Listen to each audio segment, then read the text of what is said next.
오늘은 추워진 후에야 소나무가 얼마나 푸른지를 안다. 추워진 후에야 소나무가 얼마나 푸른지를 안다 라는 제목으로 하나님 말씀 증거하도록 하겠습니다. 인간은 가능성의 존재입니다. 하나님 앞에 잘 쓰임받기만 하면 한 사람의 힘으로 역사의 물줄기를 바꾸기도 합니다. 일당 100 정도가 아니라 일당 1000, 일당 10,000. 오히려 어떻게 보면 한 사람을 통해 가지고 100년 동안도 이루지 못할 일을 이룰 수도 있다고 생각을 합니다. 그 인간의 가능성입니다. 반대로 수없이 많은 재능과 은사를 가졌음에도 불구하고 별달리 의미 없이 인생을 사는, 어찌 보면 그렇게 추락한 인생을 살 수도 있다는 것입니다. 그게 가능성입니다. 그래서 가능성이라는 것은 크게도 쓰임받을 수 있고 전혀 의미 없게도 쓰임받을 수 있다. 이게 극과 극이 있다는 것입니다. 그래서 어떤 사람이 이렇게 얘기했습니다. 인간에게 하나님께서 이런 가능성을 주셨기 때문에 인간의 가능성이 모든 불안감의 근거다. 우리가 불안한 이유가 무엇입니까? 왜 불안하죠? 편차가 너무 크기 때문에 그래요. 내가 하나님 손에 붙들린 바 되기만 하면 어마어마하게 쓰임받을 수 있다는 걸 우리는 압니다. 아는데 또 동시에 하나님 앞에 온전하게 서지 못하면 그 많은 가능성에도 불구하고 아무것도 아닌 존재로 쓰임받을 수도 있다. 그것을 알기 때문에 진짜 불안하다는 것입니다.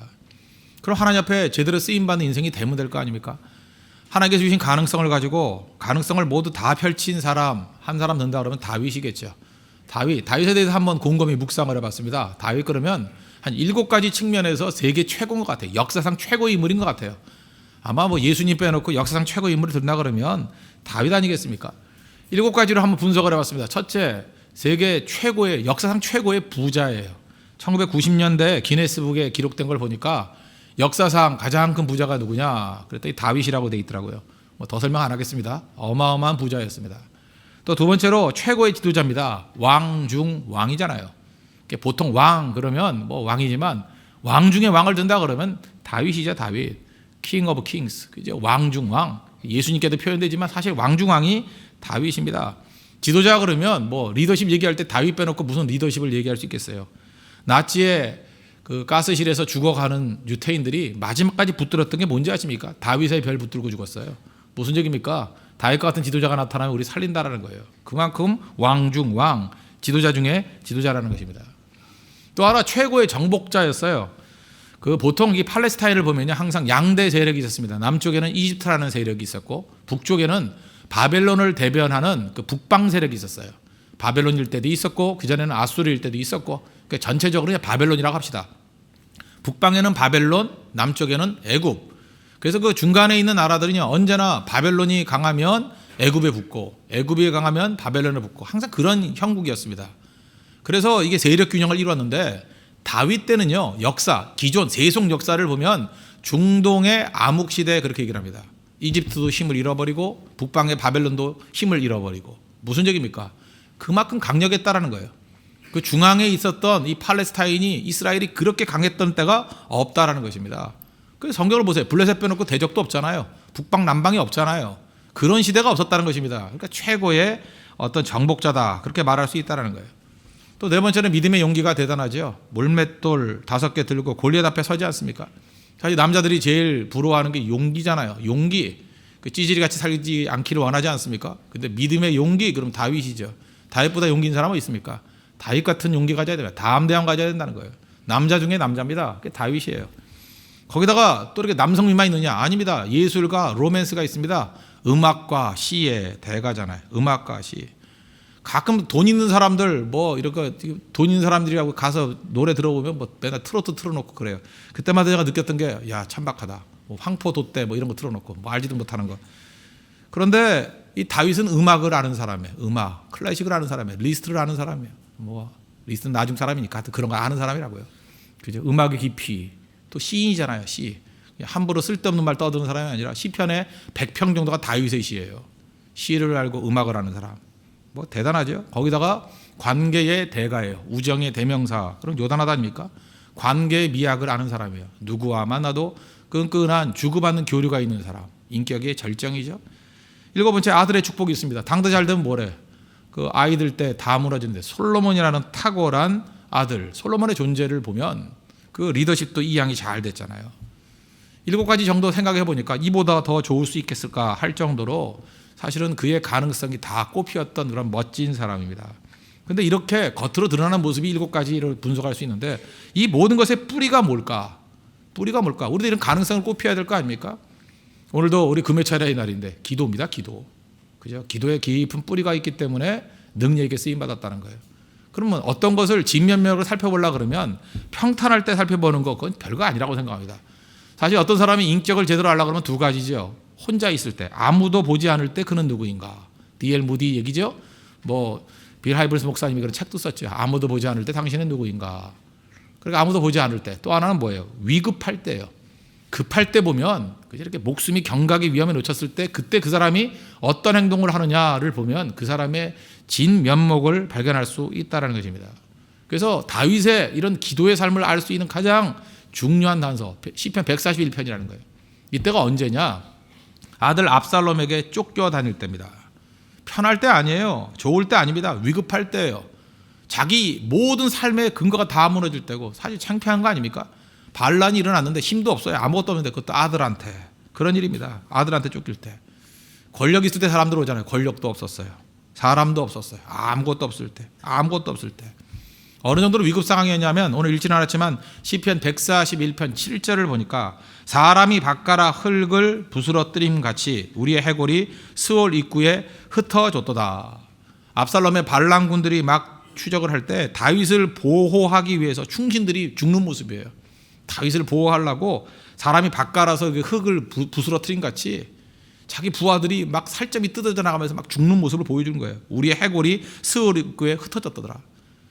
그러니까 충신이 있다는 것만 해도 좋은 거지만 더 중요한 건 뭐예요? 자기 부하들이 막 죽어 나등거려지는 모습들을 바라보는 절박한 상황이었다. 위기 중에 위기. 그때 다윗이 기도했습니다. 근데 그 기도의 핵심이 뭐냐? 우리 같으면 무슨 기도하겠어요? 하나님 나 보호해 주세요. 저 원수를 차단해 주세요. 다시 왕권이 회복되게 해 주세요. 이게 핵심일 것 같지요? 그게 아니에요. 하나님을 더 깊이 갈망하는 기도를 합니다. 이게 다윗이에요. 이게 중요한 겁니다. 문제에 접근하지 않아요. 하나님을 깊이 갈망한다고요. 그래서 오늘 2절을 보시면 시편 141편 2절 나의 기도가 주의 앞에 분향함과 같이 되며 나의 손 드는 것이 저녁 제사같이 되게 하소서. 여러분 낮에 불을 피우면 불길 잘 안 보이잖아요. 근데 캄캄한 밤에 불을 피우면 불길이 하늘로 이렇게 확 올라가는 게 보이지 않습니까?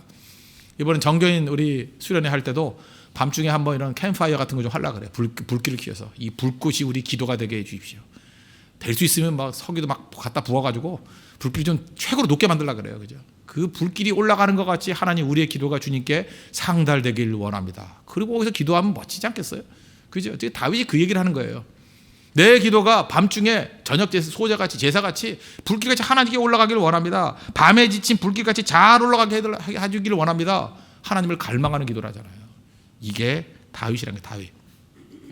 여러분 지금 삶에 지금 위기 가운데 놓여 있고 어려움 가운데 있는 분들 계실 겁니다. 이때는요 사실 내 인생 가운데 최고의 기회입니다. 무슨 기회냐? 내 믿음을 보여줄 때고 내 기도를 보여줄 때고 내 본질을 보여줄 때예요. 하나님 이때 보십니다. 이때를 테스트하는 거예요. 이때를 제대로 하나님 앞에 온전하게 서 있으면 하나님께서 이제 됐다라고 하면서 전능하신 하나님의 손이 우리를 붙들어 주시는데 그 다음에 뭐가 안 되겠어요.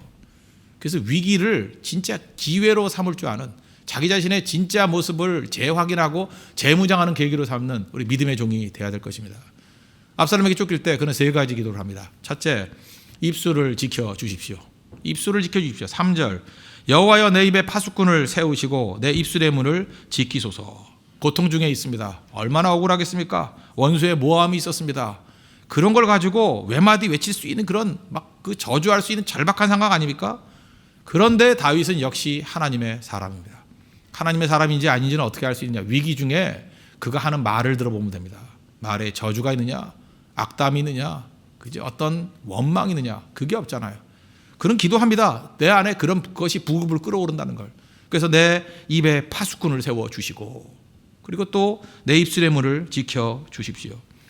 다윗이 염려했던 건 뭔지 아십니까? 이 위기의 순간에 전능하신 하나님 바라보지 아니하고 자기 입에서 원수를 향한 저주가 나올까 봐 두려워했다는 것입니다.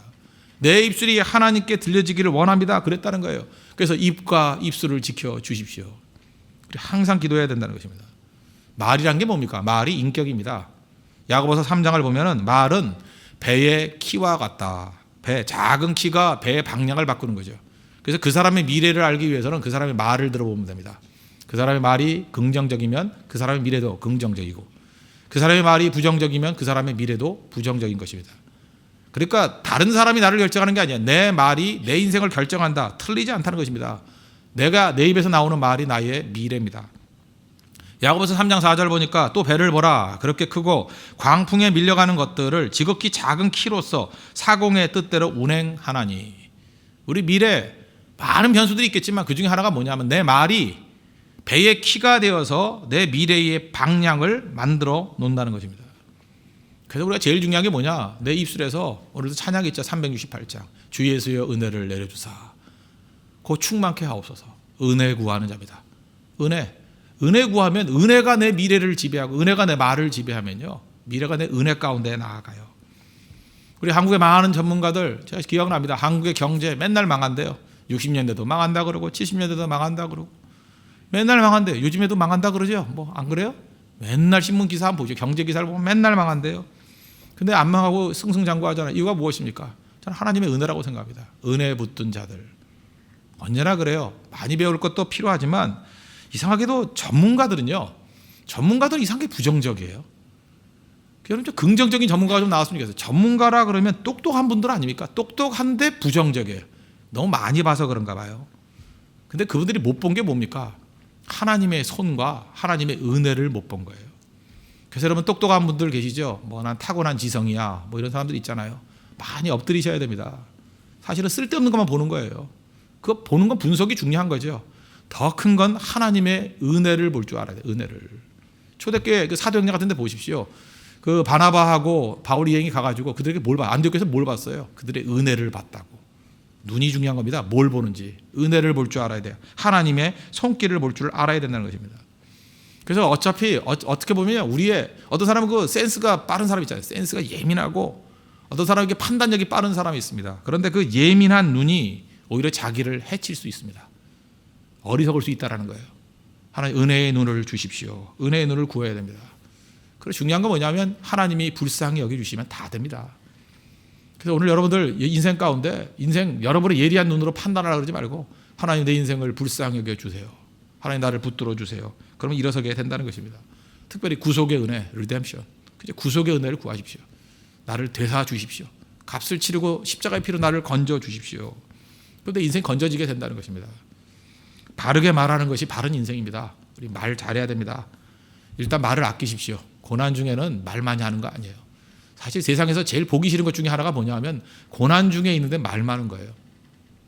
고난의 때는 하나님께서 내 잘못 때문에 그럴 수도 있고 어떤 때는 연단일 수도 있고 내용이 어떻든 간에 고난 중에는요 입 다물고 기도해야 됩니다. 그게 옳아요. 고난 중에 말하는 거 아니에요. 고난 중에 말해서 유익된 적이 없습니다. 억울하다고 말해가지고 억울함이 풀린 적도 없어요. 그냥 묵묵하게 하나님 앞에 엎드리십시오. 오늘도 우리 금요 차례의 날인데 많이들 오셔서 많이 엎드리십시오. 우리 교회가 그래야 돼요. 이 말 저 말 하면서 무슨 카톡 뭐 단체방에서 잠깐 쓸데없는 소리나 쓰럼 늘어놓지 말고 와서 하나님의 카카오방이 있습니다. 예, 오셔가지고 다 쏟아 넣으십시오. 그죠? 엎드릴 줄 아는 거. 그게 인생이 돼야 된다는 것입니다.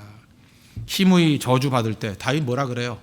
가서 죽이겠습니다. 그랬더니 뭐라 그래요? 놔두라고. 하나님께서 저 사람의 저주 까닭에 내게 은혜 주시기를 원한다. 저 악을 선으로 갚기를 원한다. 그게 옳습니다.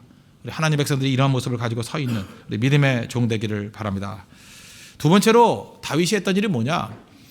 입술을 지켜주십시오. 두 번째는 굳이 말한다 그러면 마음을 지켜달라고 기도하고 있습니다. 악의 열매가 아니라 하나님의 축복을 구하게 해주십시오. 그러니까 그런 마음 갖게 해달라는 거예요. 하나님의 축복에 집중하는 마음 갖게 해달라고. 4절을 보십시오. 내 마음이 악한 일에 기울어 죄악을 행하는 자들과 함께 악을 행하지 말게 하시며 그들의 진수성찬을 먹지 말게 하소서. 두 가지 기도예요. 악한 자들과 함께 서 있지 않기를 원합니다. 이건 무슨 얘기입니까? 뭐 주기도문에 나오죠. 시험에 들게 하지 마옵시고 다만 악에서 구하옵소서. 그 얘기가 똑같고 또 하나는 뭐예요? 그들의 진수성찬을 먹지 말게 하소서. 우리는 많은 순간에 악이 나쁘다라는 거 다 압니다. 악이 틀렸다. 악은 싫다. 그런데 악의 열매는 누리기를 원해요. 뭐 밤낮 그래. 저 사람 틀렸다. 뭐 어떻다. 그러면서 거기서 주는 유익은 다 누리기를 원한다는 거예요. 뭐 대기업이 문제가 있다. 뭐 젊은이들 맨날 그럽니다. 그러면서 뭐 나중에 보면 대기업 가는 걸 다 원하고. 교회에 대해서도 마찬가지죠. 뭐 이 교회는 기도가 없어, 뭐 예배가 약해, 뭐 이러면서 그 구조가 주는 안락함은 또 다 누리려고 그러고. 중요한 게 뭐예요? 악의 열매를 먹지 않기를 원합니다. 하나님의 축복대로 살기를 원합니다. 여러분 인생 살다 보면 우리가 지혜가 있기 때문에, 세상 지혜가 있기 때문에 어떻게 하면 사는지 다 압니다. 그죠? 이렇게 그래서 세상적인 방법을 알기 때문에 쓸라 그래요.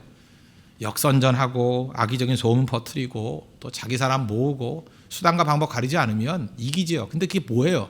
악의 방법이에요. 다윗은 그 방법 쓰지 않겠습니다 그러잖아요. 뭐라 그래요? 하나님의 축복으로 일어서기를 원합니다. 무슨 방법을 해도 다 되는 겁니까? 우리 유혹입니다. 유혹. 나이가 들면 경험이 있잖아요. 또 나이가 들면 쓸 수 있는 수단과 방법이 많이 있잖아요. 그래서 나이 들어가지고 큰 인물이 안 나오는 거예요. 왜? 너무 쓸데없는 것들을 많이 알기 때문에. 순진해져야 됩니다. 하나님 외에는 다른 길이 없습니다. 그 영화 기법 중에 그 클리셰이라는 단어가 있죠. 클리셰이, 진부한 표현 뭐 이런 거, 클리셰이. 그 뻔한 얘기. 여러분 악의 방법으로 승리한다는 건 뻔한 겁니다. 클리셰이예요, 클리셰이. 그죠? 진부한 방법, 뭐 상투적인 거. 어린아이 같은 믿음이 뭔지 아십니까? 하나님 축복 아니면 난 죽습니다. 그거예요. 하나님 도와주세요. 하나님 방법대로 승리하기를 원합니다.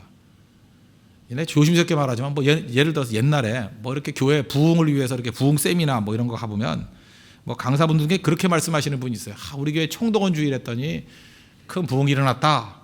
그래서 뭐 사례를 쭉 듣는데 어떤 교수님이 계시는데 자기 학생들에게 교회 한번 나오게 만들기 위해 가지고 그죠? 교회만 나오면 리포트 안 내도 A 준다. 그리고 그죠? 안 오면은 무조건 C다. 그랬더니 뭐 많이 와서 뭐 부흥했다. 그 들으면서 느끼는 게 모르겠어요. 제가 성격이 안 좋아서 그런지 모르지만 저건 아닌데 그런 생각이 들잖아요. 왜 부흥이라고 다 부흥입니까? 그런 방법으로 부흥하는 게 과연 하나님 기뻐하실까 그런 생각이 들죠. 무리수 아니에요? 꼭 그래야 됩니까? 꼭 그래야 돼요? 그 사람 약점 잡아가지고 그 사람 넘어뜨려가지고 아니죠. 압도적인 하나님의 은혜를 구해야죠. 은혜. 오히려 우리 삶 가운데 어떤 장애가 있고 난관이 있다는 것은요, 우리로 하여금 이 클리셰, 이 진부한 것들을 버리게 만드는 힘이 있다는 거예요. 어려워도 버티십시오. 그래야 새로운 게 나와요. 저는 코미디 프로 되게 좋아합니다. 개그 콘서트 일주일에 한 5번은 반복해서 봐요. 왜 보느냐? 그냥 재밌으니까 봐요. 나 그걸 보면 위로가 돼요. 나도 모르겠어요. 위로가 돼서. 근데 개그 콘서트를 보면요, 요즘에 다시 전성기가 되는 것 같아요. 전성기가. 거기가 감수성도 예민해지고 뭐 두근두근 뭐 이런 것도 나오고 그죠. 이 젊은이들이 이렇게 사랑할 때 이렇게 그 낭만이 없는 줄 알았더니 요즘 젊은이들 역시 사랑한다 낭만이 있는 것 같아요. 표현하지 못하는 그런 낭만. 참 그렇게 좋은 것 같더라고요. 계속 매 주마다 이렇게 새로운 프로그램이 나오고 하는데 개그 콘서트가 계속 이렇게 좋았던 게 아니라고요. 저는 그 역사를 압니다. 처음부터 이렇게 좋은 게 아니라 한 번은 큰 위기가 왔어요. 폐지될 위기도 있었어요. 이유가 뭐냐? 이런 말해도 되나?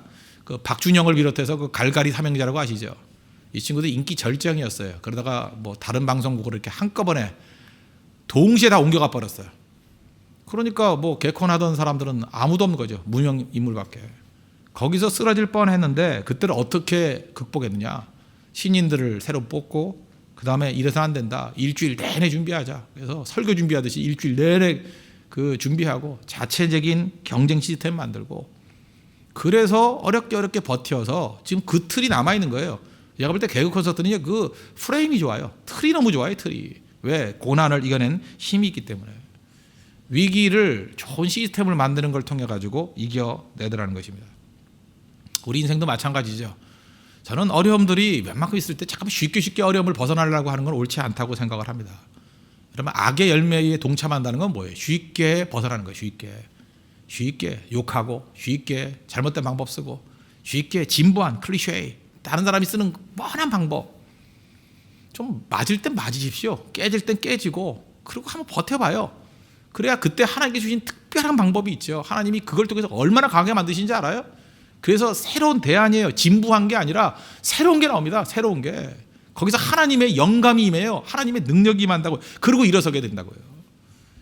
일반 사회에서도 이런 걸 알고 있는데 우리 믿는 사람들이야 말할 것도 없겠죠. 다윗은 이때의 이 고난 이후에 완전히 달라진 사람이 돼버려요. 우리도 이런 모습이 돼야 된다는 것입니다. 그래서 우리의 마음을 지켜달라고. 하나님 악의 방법을 쉽게 선택하는 것이 아니라 하나님의 축복의 길로 가길 원합니다. 그래서 승리하는 믿음의 종 되길 바랍니다. 세 번째로 이 위기 가운데 다윗이 했던 일이 뭐냐면 귀입니다. 귀. 하나님 들을 귀를 주십시오.